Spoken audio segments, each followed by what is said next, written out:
এইটা গোটা ভারতবর্ষে চালু করতে চাইছে ও রক্ষাকর্তা মোদী।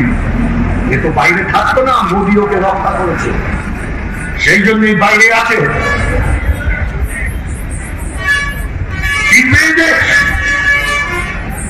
বক্তৃতা শুনছেন না প্রধানমন্ত্রী, মুখ্যমন্ত্রী? সমস্যা কি আমার দেশে? 100 কোটি মানুষের নুন আনতে পান্তা ফুলোয়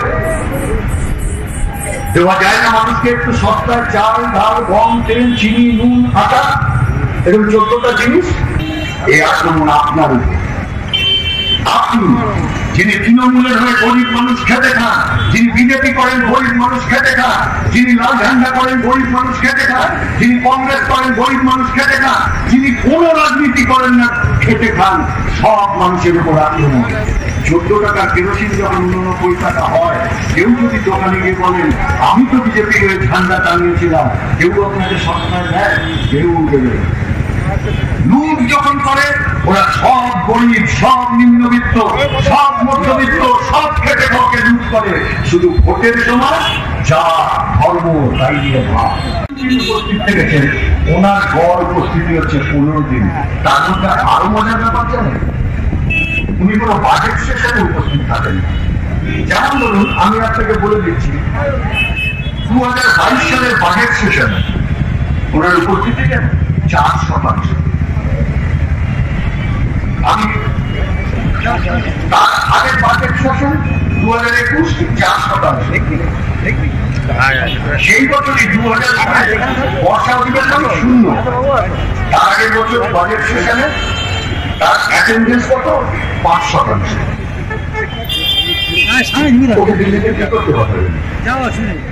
যারা তৃণমূলকে ভোট দেবেন বলে সিদ্ধান্ত নিয়েছেন তাদেরকে আমি প্রশ্ন করবো, ওকে দিল্লিতে কি করতে পাঠাবেন?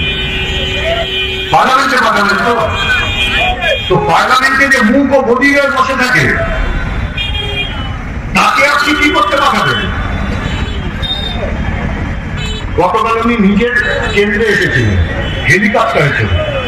ভাবুন আপনি কত দূরে থাকেন কালীঘাট, মানে হেলিকপ্টারে চলে আসতে হয়েছে। আরে জ্যোতি বোস 80 বছর বয়সে এখানে মিটিং করে গেছেন, গাড়ি চলেছে এই এসডিও মাঠে। এই ডায়মন্ড হারবারের মানুষের মনে আছে, বুদ্ধদেব ভট্টাচার্য ডায়মন্ড হারবারে বহুবার এসছেন, কোনোদিন কাউকে হেলিকপ্টার ব্যবহার করতে পারেনি। আর কোন আলাদের ঘরে তুলাম মস্তানি হচ্ছে।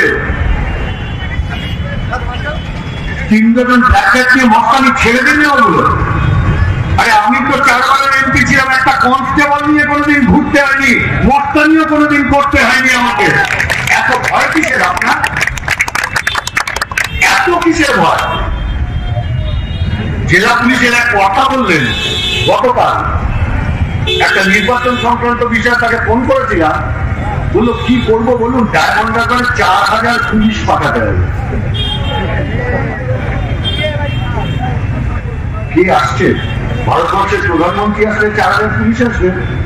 এই তো গতবার মথুরাপুরের আমাদের দেশের প্রধানমন্ত্রী এসেছিলেন মিটিং করতে, এই তো কলকাতায় আসবেন রোড শো করতে।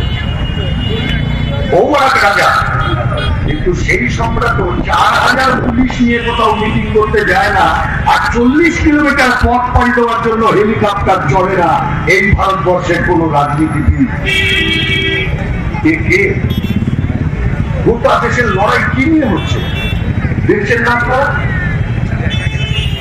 দেশ থাকবে কি থাকবে না প্রশ্ন তার। এই যে এখানে মায়াবী দিয়ে প্রশ্ন উত্থাপন করলেন, আমার দেশ পৃথিবীর 8-5টা দেশের মতো না। এদেশে বহু ভাষা, বহু ধর্ম, বহু সংস্কৃতি, বহু খাদ্যাভ্যাস। আর সেই দেশে প্রধানমন্ত্রী স্লোগান করছেন এক দেশ, এক ভোট, এক দল, এক নেতা, এক ভাষা, এক ধর্ম, এক খাদ্যাভ্যাস। যে মানবে এদেশে থাকবে, যে মানবে না এদেশ থেকে চলে যাবে। এদেশ থাকবে। আমরা ভারতবর্ষের সব মানুষ ঐক্যবদ্ধ ভাবে আছি কিভাবে? এত ধর্ম, এত ভাষা থাকা সত্ত্বেও একটাই কারণ, এদেশের প্রত্যেক মানুষের নিজের মাতৃভাষায় কথা বলবার সমান অধিকার আছে, নিজের ধর্মে বিশ্বাস রাখবার সমান অধিকার আছে, নিজের মত প্রকাশের সমান অধিকার আছে, নিজের পছন্দ অনুযায়ী খাওয়ার সমান অধিকার আছে, নিজের পছন্দ অনুযায়ী সংস্কৃতিতে বিশ্বাস রাখবার সমান অধিকার আছে। এই জন্যই তো আমরা এক আছি। বলছি এদেশে সংবিধান থাকবে না, একদল এক নেতা মানে এদেশে ভোট থাকবে না। এই যে ধারণা করে চালু করেছে ভাইপো এবং তার সঙ্গী পুলিশ, তার সঙ্গে এখানকার সাধারণ প্রশাসন, এইটা গোটা ভারতবর্ষে চালু করতে চাইছে ও রক্ষাকর্তা মোদী। এ তো বাইরে থাকতো না, মোদী ওকে রক্ষা করেছে, সেই জন্যই বাইরে আছে।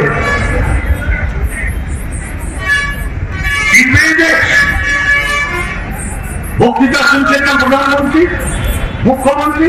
সমস্যা কি আমার দেশে? 100 কোটি মানুষের নুন আনতে পান্তা ফুলো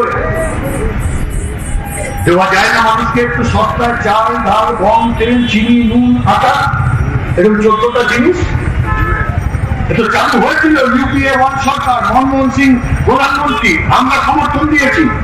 খাদ্য নিরাপত্তা আইন, চাষির কাছ থেকে ন্যায্য মূল্যে কেন ধান, কেন গম, কেন সর্ষে, কেন আখ, কেন চা, কেন কফি, কেন চাষি বাঁচবে। যা কিনলে ন্যায্য মূল্যে দেশের 100 কোটি মানুষের কাছে রেশন ব্যবস্থার মধ্য দিয়ে পৌঁছে দাও, দেশের মানুষ সস্তায় খাওয়ার পর।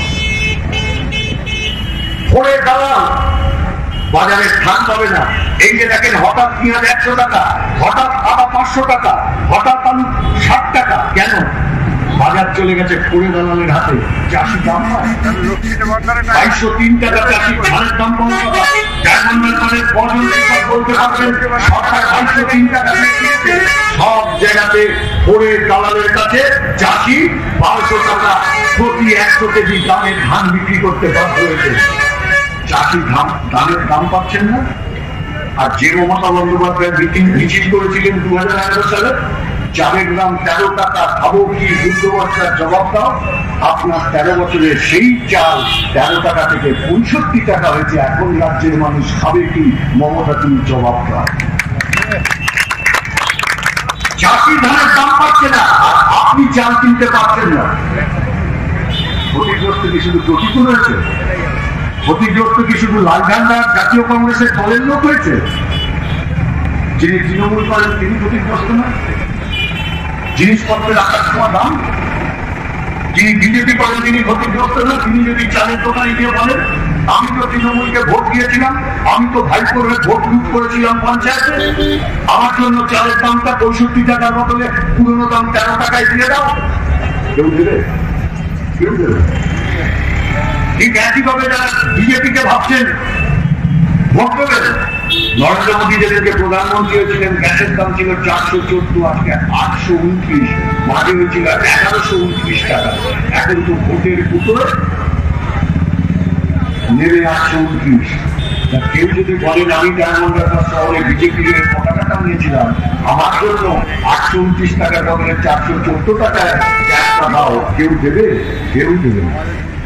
কেউ যদি বলেন আমি তৃণমূলের ভোট লুট করেছিলাম, এই 829 টাকা গ্যাসের মধ্যে আমার সরকার যে 200 টাকা ট্যাক্স নেয়, সেই ট্যাক্সের টাকাটা আমাকে ছাড় দেওয়া হোক, কেউ আপনাকে ছাড় দেবে না। এই আক্রমণ শুধু লাল ঝান্ডার উপর না, শুধু প্রতিকূল রহমানের উপর নয়, এই আক্রমণ আপনার উপর।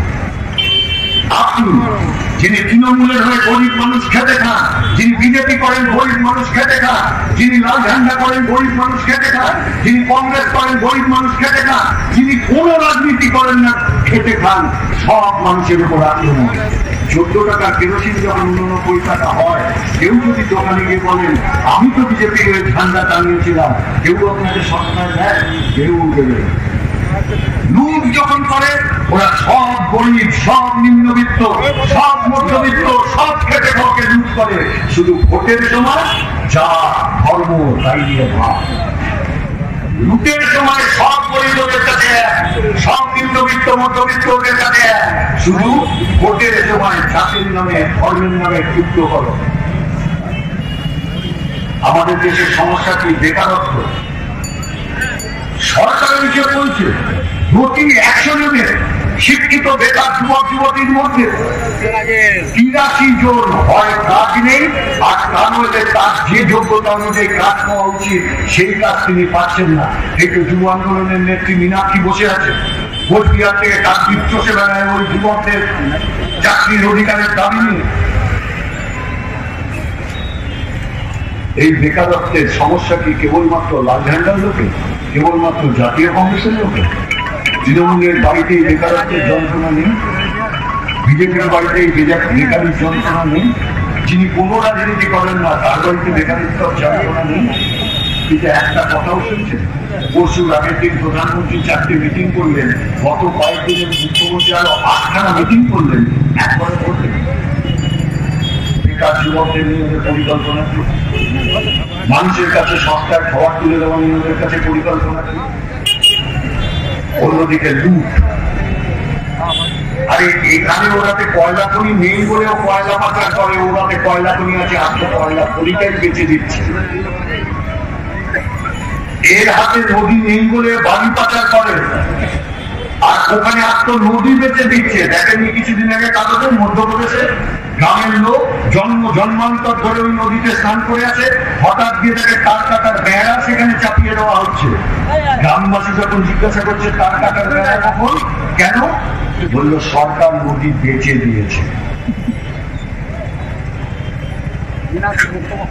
এখানে এরা সোনা পাচার করে, আর ওখানে তো আপনি সরকারের ঘরে যে সোনা বন্ধক রেখেছেন, ব্যাংকে যে সোনা বন্ধক রেখেছেন, সেই সোনা বন্ধক রেখে বিদেশ থেকে ঋণ নিয়ে এসছে। যে সোনা আপনি রেখেছিলেন ব্যাংকে, সে সোনা ব্যাংকে নেই। আপনি বিজেপি হলেও নেই, আপনি সিপিএম হলেও নেই, আপনি তৃণমূল হলেও নেই, আপনি কংগ্রেস হলেও নেই, আপনি সব রাজনীতিকে গালাগালি করলেও আপনার শোনা নেই। লুট মানে কিরকম লুট জানেন? সরকারের হিসেব। এই যে যখন সারদা রোজগারিতে সব টাকা রাখছিলেন মুখ্যমন্ত্রীর মুখ দেখে,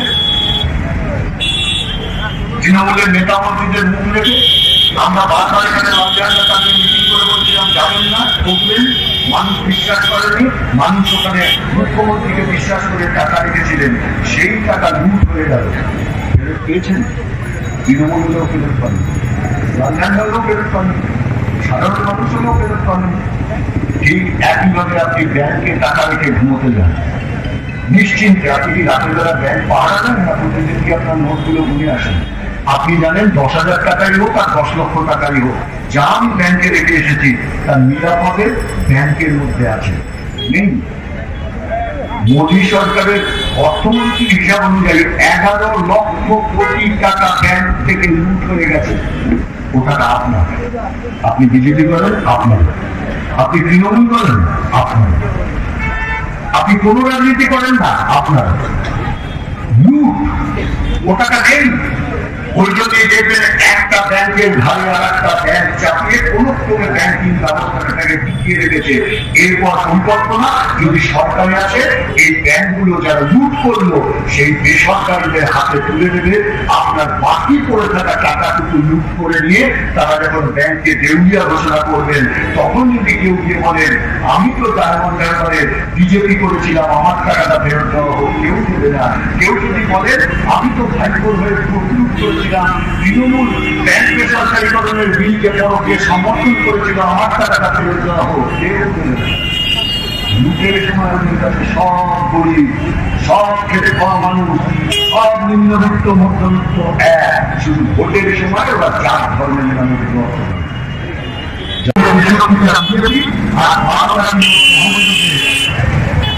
সব মিলে এই ধরনের ক্ষমতা মানা হচ্ছে। সেই কারণে মোদী নিজের বাংলাদেশকে এখনো পর্যন্ত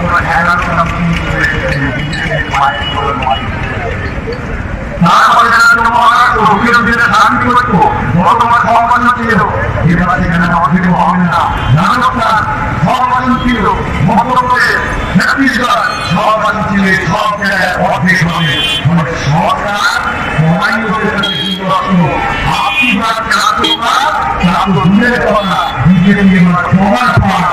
আপনি খুঁজে পাবেন পশ্চিমবাংলায় ভাব নিয়েছে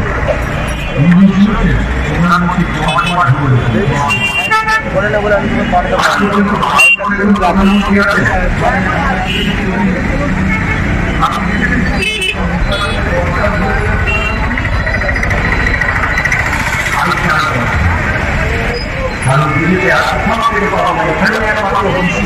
যেই বলবো হানিপুর এখানে একমাত্র আসছেন হানিপুর জেলের দিকে আগুন দেখাচ্ছেন দিচ্ছে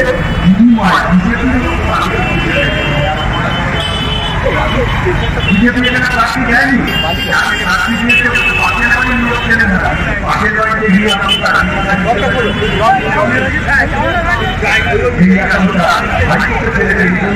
যাতে নিউজ চেঞ্জটা নিউজ বাড়তেছে তারা